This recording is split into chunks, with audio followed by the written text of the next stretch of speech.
We haven't seen nothing yet. We are still just at the tip of this revolution. The entire liberal democratic system is built on philosophical ideas we've inherited from the 18th century, especially the idea of free will, which underlies the basic mottos of the liberal worldview, like the voter knows best, the customer is always right, beauty is in the eye of the beholder, follow your heart, do what feels good. All these liberal mottos, which are the foundation of our political and economic system, they assume that the ultimate authority is the free choices of individuals. This was okay for the last 2 or 3 centuries, because even though free will was always a myth and not a scientific reality, I mean, science knows of only 2 kinds of processes in nature. It knows about deterministic processes and it knows about random processes. And their combination results in probabilistic processes. But randomness and probability, they are not freedom. They mean that I can't predict your actions. Now, up till now in history, the humans were so complicated that from a practical perspective, it still made sense to believe in free will.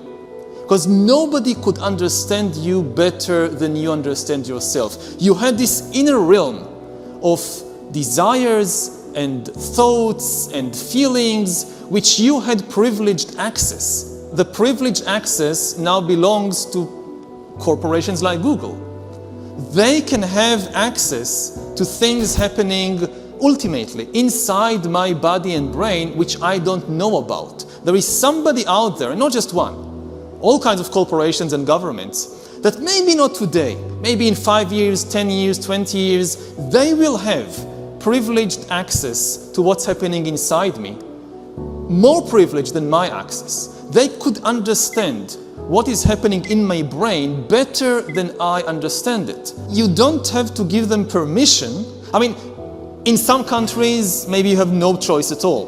But even in a democracy like the United States, a lot of the information that enables an external entity to hack you, nobody asks you whether you want to give it away or not. Now, at present, most of the data that is being collected on humans is still from the skin outwards. We haven't seen nothing yet. We are still just at the tip of this revolution, because at present, whether it's Google and Facebook and Amazon, or whether it's the government or whatever, they are trying to understand people mainly on the basis of what I search, what I buy, where I go, who I meet. It's all external.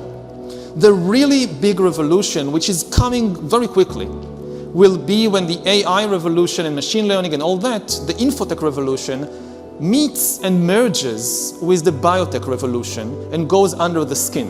The microchip actually in his hand. The tiny implant is the latest advance in a biohacking technology that serves as his keys, his ID, and his wallet. When biometric sensors or even external devices, now we are developing the ability, for example, to know the blood pressure of individuals just by looking at them. You don't need to put a sensor on a person. Just by looking at the face, you can tell what is the blood pressure of that individual. And by analyzing tiny movements in the eyes, in the mouth, you can tell all kinds of things from the current mood of the person. Are you angry? Are you bored? To things like sexual orientation. Biometric systems can recognize a person's specific physical attributes, their fingerprints, facial features, iris, or retina. The technology is already used around the world. So we are talking about a world in which humans are no longer a black box. Nobody really understands what happens inside, so we say, okay, free will. No, the box is open, and it's open to others, certain others, more than it is open to you. You don't understand what's happening in your brain, but some corporation or government or organization could understand that.